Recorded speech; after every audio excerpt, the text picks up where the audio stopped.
დავბრუნდით პირდაპირ ეთერში გადაცემის ბოლო სტუმართან ერთად სტუდიაში შემოგვეცდა ღვინის ეროვნული სააგენტოს სახელმძღვანელი ბატონი გიორგი სამანიშვილი. დიდი მადლობა რომ დღეს ჩვენი სტუმარი ხართ. 9-10 ივნის ექსპო ჯორჯია მომასპინძლა ღვინის საერთაშორისო ფესტივალს გამოფენას კონკურსსაც მოიცავდა. რომ მოგვიყევოთ როგორ ჩაიარა წლევანდელმა ამ ღონისძიებამ, რამდენად მასშტაბური იყო და რამდენად კმაყოფილი ხართ? 9-10 ანუ ივნის გაიმართა ეს უკვე მე-10 საერთაშორისო გამოფენა. თითქოს აგერ ახლახანს დაიწყო, მაგრამ 10 წელი გასულა ამასობაში და კარგი არის ის ტრადიციად იქცა. აქაც ღვინის ეროვნული სააგენტო თავიდანვე იყო ჩართული როგორც პარტნიორი და გულშემატკივარი ამ ღონისძიების, თუმცა რა თქმა უნდა თვითონ საგამოფენო მოინდომა ძალიან ამ 10 წლის პირველ დაიწყო და ისეთ კარგ ტრადიციად ჩამოყალიბდა, რომ უკვე ფაქტობრივად ჩვენს კალენდარში, ქართული მევენახე-მეღვინეობის დარგის კალენდარში ზის ივნისის დასაწყისში ყველა მიწის რომ შეუძლია ჩამოვიდეს საქართველოში და გასინჯოს უამრავი საინტერესო ღვინო. თან პირველ წლებში თუ უფრო დიდი კომპანიები მონაწილეობდნენ, ეხლა დაახლოებით 10 წლის წინ უფრო ისეთი დიდი კომპანიები მეტად იყო წარმოჩენილი, ბოლო წლებში იმდენი ახალი კომპანიები გაიხსნა, რომ ფაქტობრივად მათთვის ეს არის საშუალება, რომ გააცნონ თავისი ახალი ღვინოები ქართველ და ასევე უცხოელ ღვინის მოყვარულებს, იმიტომ რომ ძალიან ბევრი ღვინის მოყვარული ჩამოდის ამ თარიღისთვის.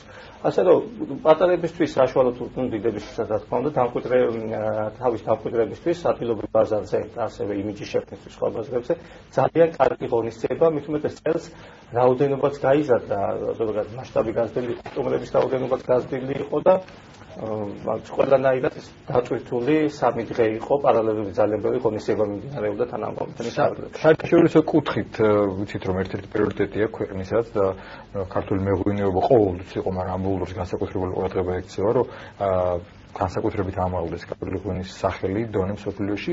რა ხდება ამ ეტაპზე და ამ კუთხით რა სიასტები გვაქვს და რამდენად შეგვიძლია რომ ესეთი თამამად გამართული იყოს წელში და მსოფლიოში ვიამაყოთ ქართული ღვინით. ანუ გამართული იყო წელში და ვიამაყოთ უკვე შეგვიძლია, თუმცა რა თქმა უნდა ეს არის რაც ის შედეგად მიღებული, ძალიან ბევრი მუშაობის შედეგად მიღებული და პირველი სამუშაოა წინ. თუმცა კარგი ის არის რომ დაგეგმილია ის რაც გასაკეთებელია და თუნდაც ამ როგორ მოვედით, ამ გეგმის მიხედვით მოვედით, თუნდაც ივნისის ეს რა ქვია ფესტივალიც დიდი გეგმის ნაწილია, რომელიც მიზანია ქართული ღვინის ჯერცნობადობა გაჩნდეს და შემდეგ რა თქმა უნდა ამაღლდეს იმ ბაზრებზე, სადაც ჯერ ახლა იწყებს ქართული ღვინო ფეხის მოკიდებას.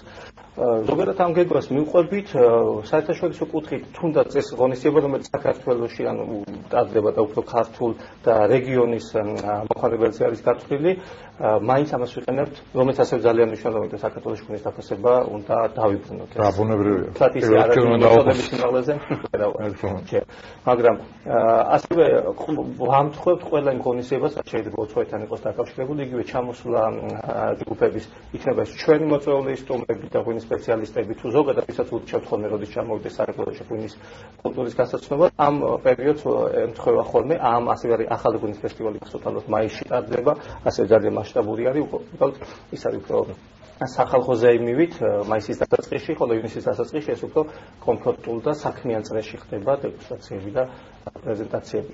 ასევე ის კონკურსი, რომელიც ვისაუბრეთ, ამ კონკურსზე ჩვენ ყოველწლიურად ვიწვევთ პროფესიონალებს, ღვინის მაგისტრებს, რომლებიც უცხოეთიდან ჩამოდიან და აქ ქართველი ღვინის პროფესიონალებთან ერთად სინჯავენ ამ ღვინოებს და ისე აფასებენ, ისე აძლევენ ქულებს. და აქ ამ დროს ჯერ ერთი კარგი არის კომუნიკაცია ხდება პროფესიონალებს შორის და შემდეგ დაბრუნებია და თავის ქვეყანაში გაცილებით მე კარგად იციან ქართული ღვინო, თანაც ახლა მათი სახელი დაწონა იმდენ მნიშვნელოვანია, რომ სხვა თქვათ ღვინის მოყოლებული სხვა ქვეყნებში შესაძლოა გაიგებენ თქვათ სარაიბოთი იყოს საქართველოში და აჯილდოვან იაპონიიდან იყო კენიჩი ოჰაში ჩამოსული, რომელიც ჩვენი პარტნიორი გახდება და იაპონიის ბაზარზე იმუშავებს ქართულ ღვინოზე, ანუ თქვენი სინერგია არის აქედან-იქიდან, ვცდილობთ ყველანაირად ჯილდოებსაც შეეხება? ჯილდოები, ანუ კონკურსი ჩატარდა 9 რიცხვში, 9-ში და 10-ში და 10-ში იყო დაჯილდოვება. გაიცა ძალიან ბევრი медаლი, რა თქმა უნდა, ბევრი იქნა მომდინარე, ზოგადად იმსახურებს ქართული ღვინოები, თუმცა იყო გამორჩეული ღვინოებიც. 6 კატეგორიაში ისინი ნახევარჩალი, ნახევარკვილი, ქვევრის წითელი, ქვევრის თეთრი, მშრალი წითელი, მშრალი თეთრი და აქედან 5 კატეგორიას გადაასცა ღვინის ეროვნული სააგენტოს სახელობითი პრიზებით გადაესცა. ეს პრიზები სახელობითი იყო, ალექსანდრე ჭავჭავაძის სახელობის პრიზი, დიმიტრი ყიფიანის სახელობის პრიზი, ივანე ბაგრატიონ-მუხრანიშვილის სახელობის პრიზი და ზაქარია ჯორჯაძის სახელობის პრიზები დავიწყეთ ეს. ანუ თან გვინდა რომ ის ხალხი, ვინც შექმნა დღევანდელი ქართული მეღვინეობა, ისინიც გავიხსენოთ, დაუფასოთ და ახალ მათაობამ გასაგებად მეტი იწევს. აი თქვენ ბრძანეთ რომ არსებობს გეგმა და ამ გეგმის მიმდინარე ამ გეგმის ფარგლებში მიმდინარეობს ეს რაღაცა წინსვლა. საინტერესოა თუ არის გათვლილი და თუ არის ასე ეს მოსაზრება მაინტერესებს, რომ დავუშვათ არც თუ არსებობს პრიორიტეტული ქვეყნები და ბაზრები, სადაც პირველ რიგში უნდა გაიზარდოს ქართული ღვინისმრობადობა და გავიდეს ამ ქვეყანაში. კი ბატონო. ზუსტად ამას მოიცავს პრინციპში სამოქმედო გეგმა, სტრატეგია და სამოქმედო გეგმა, რაც თქვა ქართული ღვინის მარკეტინგის. ზოგადად ჩვენი ბაზარი ორ ნაწილად იყოფა. ეს ბაზარები, სადაც ტრადიციული ბაზარები, სადაც ქართული ღვინოს იცნობენ, ეს არის მხოლოდ რუსეთი, ეს არის ის ქვეყნები, სადაც მეტად ცნობილი იყო და ეს ბაზარები, სადაც აქამდე არ იცნობდა არავინ. და სტრატეგიაში შევიმუჩავთ, ისა შევარჩიეთ ის ბაზრები, ეს კერძო სექტორთან და ექსპერტებთან ერთად მოხდა, რა თქმა უნდა, სადაც ქართული ღვინო აუცილებლად უნდა იყოს და ნუ დღეს მაშინ უბრალოდ არ იყო წარმოდგენილი და ესენი არის, იგივე ამერიკის შეერთებულ შტატებში ქართული ღვინო ფაქტობრივად არ იყო ცნობილი, ეხლაც ძალიან მცირე რაოდენობით იყიდება სტატისტიკურად, თუმცა იმდენად მომწიფდა, რომ ძალიან მალე ველოდებით შედეგებს უკვე ხელშესახებსაც, იმიტომ რომ ძალიან ბევრი იწერება და ბევრს საუბრობენ ამერიკის ბაზარზე. ამერიკის ბაზარი ერთ-ერთი ყველაზე დიდი ბაზარია ხარისხობრივადაც და რაოდენობრივადაც. ასევე პრიორიტეტული არის ევროკავშირის ქვეყნები და განსაკუთრებით დიდი ბრიტანეთი, მეორე ბაზარი სიდიდით მსოფლიოში და პოლონეთი, სადაც ცნობადობა ძალიან მაღალი იყო ქართული ღვინის, მაგრამ აგერახტა უკეთესად როცა დაიწერა ეს სტრატეგია, ქართული ღვინო ფაქტობრივად არ იყიდებოდა. დღეს ყოველ წელს ორმაგდება, არა მაგრამ კარგად სტაბილურად იზრდება გაყიდვები და უკვე მილიონი ნახევრად გადაუჭერდა ამ ბაზარზე, რომელიც ახალია ფაქტობრივად. და აზიის მიმართულება ეს იყო ძალიან ჩინეთის სტრატეგიულად სწორად გათვლილი მაშინ, როდესაც თქვა ჩინეთში ჩვენ არ ყიდით ღვინოს. ძალიან ბევრი ქართული მარანი გაიხსნა. მარანი თუ ღვინის სახლი. მაღაზია ღვინის სახლი, მაგრამ 10 წლის წინ ჩინეთში ქართული ღვინო არ იყიდებოდა, 5 წლის წინ ძალიან ცოტა იყიდებოდა, დღეს მეორე ადგილზეა ჩვენ საექსპორტო ქვეყნების ჩამონადში. ჩვენი მიზანი არ არის, რომ ჩინეთს მხოლოდ ჩინეთში გავყიდოთ ქართული ღვინო, მაგრამ ეს ძალიან კარგი მაგალითია იმის, რომ სწორი მუშაობით შეიძლება ძალიან გაზარდო თუნდაც ახალ ბაზარზე გაყიდვები. იაპონია, ანუ ამერიკა, ევროკავშირის ქვეყნები, ჩინეთი და იაპონია წელს უკვე დავიწყოთ მუშაობას იაპონიაში, სადაც ასევე არის პოტენციალი, იმიტომ რომ ტრადიციები, ზოგადად ისტორია, კულტურას აფასებენ. იმ ხოლმე ქვეყნები ჩამოთვალე ხელ ბაზარი და მათი დაინტერესების შემთხვევაში, კარასახ თქვა რესურსი, რომ გავცეთ კიდე ჩვენს დავიტყვათ. ეგეც საინტერესო კითხვა არის. ზოგადად ჩვენ არ ახლა ის თქმა იყოს, რომ ესე იგი იყოს ალბათ მოვასწროთ და ალბათ გავიტანოთ ქვეყნებში ძალიან პატარა ქვეყანა. ფაქტობრივად ძალიან ცოტა ღვინოს ვაწარმოებთ. მოკლედ და მithumedes ვაწარმოებთ ისეთ ღვინოს, რომლის სახელი არავინ არ იცის, ადგილწარმოშობის დასახელებები, თან სრული წარმოსათქმელია ხვანჭკარა, ყველა ცნობილი დასახელება. მუკუზანი. მუკუზანს კიდე არავითარ გამოიქმნება ჯიშები, კრახუნა იქნება ეს ციცქათი. მიყვარს მუკუზანი, რა დაგიმალოთ. მუკუზანი მეცხრა. რა დაგიმალოთ. ანუ ეს სახელები მცირე რაოდენობა, ამითია ჩვენ არ შეგვიძლია დავიწყოთ ერთი ბაზარი და რაღაც დომინანტი ვიყოთ ამ ბაზარზე. ჩინეთის ბაზარზე ჩვენ დავამოვიდგენთ 1% იმპორტის და ჩვენ 2%-ზე გავავართ, ეს იყო ჩვენი მიზანი ალბათ. ეს იქნება ძალიან ბევრი რაოდენობის გამოხატული ღვინო. იგივე ამერიკის შეერთებული შტატებში, სადაც ჩილე, თქვათ არგენტინა, თუნდაც საფრანგეთი, იტალია, ესპანეთი იმდენად ბევრი ღვინოს აწარმოებენ, რომ ჩვენ რა თქმა უნდა დაახლოებით 1000-ზე ნაკლებს. ეს ჩვენი ნიშა. ეს უნდა დავყიდოთ ცოტა უფრო ძვირად ქლებული ღვინო. სხვადასხვა აი ამ სტუდიაში ყოლია წარმომადგენელი სათერგოდის კომპანიის და მათ მოიტანეს ჩამოსხმა ღვინო, რომელიც არ გქონდა არავის ნანახი და გითხრეს, რომ ამას თქვენ ვერც ნახავდით, იმიტომ რომ ეს მხოლოდ საექსპორტო ღვინოა და ძალიან გული დავწყდა, რომ ძალიანაც რომ მოგდომებოდა ამ ღვინოს ვერ შევიწენდით. ანუ ესეც შეგვიძლია. გადი, იყიდე ეგრე ჩამოდი. ძალიან ცუდი პრინციპი. ადგილობრივი ის კომპანიები, რომლებიც ადგილობრივ ბაზარზე არ მუშაობდნენ, ну თუნდაც ყველამ დაიწყო მუშაობა, ან აქვს პრობლემები ზოგადად გაყიდვებში, მე მომსულ შევდი ყველას, რომ ოდესაც ჩამოდიან ღვინის მოყვარულები, რომლებიც შეიძლება თავის ქვეყანაში აფასებენ, იცნობენ რაღაც ბრენდს, რაღაც დასახელებას და საქართველოში ეს არ ხდებათ, ცოტა უცნაურად ჩანს ხოლმე და ალბათ მხოლოდ საექსპორტო ღვინო ესეთი ალბათ არ უნდა იყოს. დიახ. და კიდევ ერთი საკითხი, სანამ დრო გვაქვს, რომ გავამახვილოთ ყურადღება, ეს ეხება ქართულ კომპანიებს, თქვენ თქვით, რომ ბოლო პერიოდში იხსნება კომპანიები, რომელიც ღვინოს აწარმოებენ, აი როგორია მდგომარეობა. ამ კუთხით ჩვენ სულ ვამბობთ, რომ ღვინის ქვეყანა ვართ, ჩვენი ვენახი ვამაყობთ ამ ყველაფრით მოკლედ, მაგრამ აი უწყობს თუ არა ფეხს, აი ეს რაც გაგვაჩნია და ეს კომპანიების რაოდენობა და მათი ხარისხი მუშაობის იმას რითიც ვამაყობთ.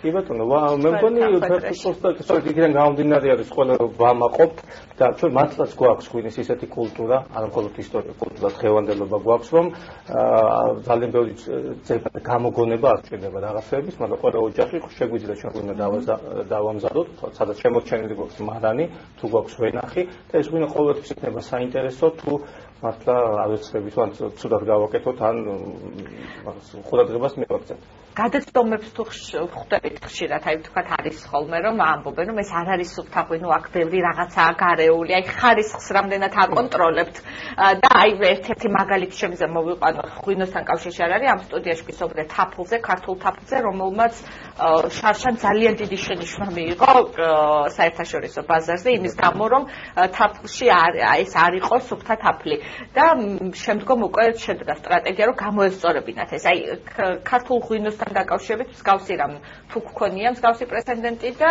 რამდენად კონტროლდება ხარისხი. მსგავსი რამ ნამდვილად ქონდა აგერ უახლოეს ისტორიაში ქონდა სერიოზული პრობლემები, თქვათ იგივე პოსტსაბჭოთა ქვეყანა ვართ და ცდუნება იმის რომ რაღაცა თქვათ ადვილად კანდიდებული იყო, ალბათ იყო, თუმცა ბოლო 10 წელია ფაქტობრივად აღარ არსებობს ფალსიფიკაციაზე ვსაუბრობთ, ღვინო, ყველა არის ღვინო. ჩვენ სტილისტიკაზე მიდის ძალიან ბევრი კამათი, რომ ესეთი სტილის უნდა იყოს მუხუზანი, თუ უფრო თხელი უნდა იყოს, თუ უფრო სხეულიანი, თუ ვაჟკაცური და ასე შემდეგ, მაგრამ ის რომ ღვინოა, ეს უკვე წლებია ეს პრობლემა ადგას საბედნიეროდ და შეიძლება გაზავებული ღვინო, როგორც მიღებული აქვს ერთ-ერთი როგორც ამბობენ ხოლმე, შეგვიძლია სადაც ქელეთის სუფრებზე, სამწუხაროდ თუ რა, ესეც ნელ-ნელა გავა და ესეც იმის გაკეთებული ღვინო, გაკეთებული ღვინო ნაღდი და გაკეთებული ყიდველმა ყოველთვის იცის თუ ის ყიდულობს ფალსიფიკაციებს ანუ გაკეთებული ღვინოს ფასში არის ხოლმე სხვაობა და ესეც არის ელემენტარული საზომი ფასი მისატანი რომ იდულებული როცა და სხვა გზაა თუმცა ეს ნელ-ნელა გადის მაგრამ ეს არ ხდება თავისით რა თქმა უნდა ამას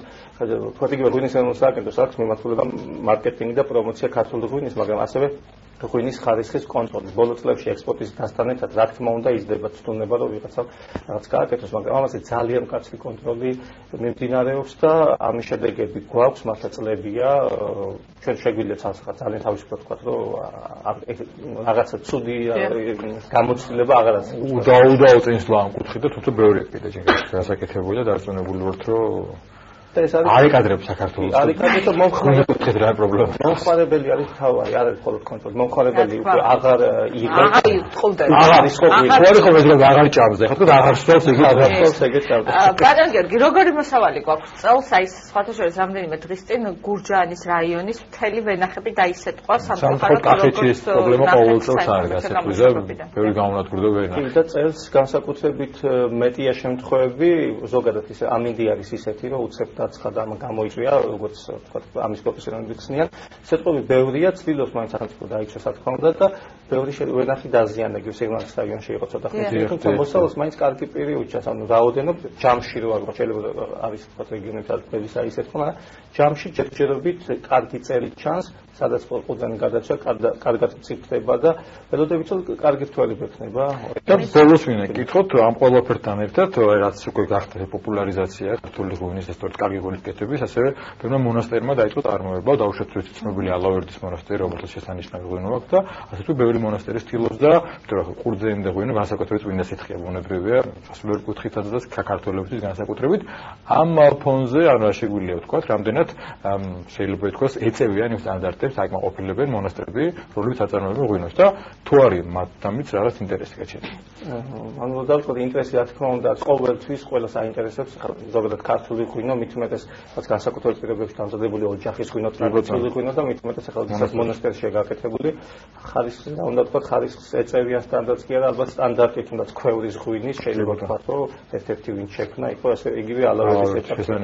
წლებია, ანუ ცოტა ვიხსენებ, ალბათ 10 წელზე მეტია, რაც ამ თემაზე მუშაობა მიდის, ხალხი იკრიბებოდა და თუნდაც იუნესკოში დაცვა ქვევში ღვინის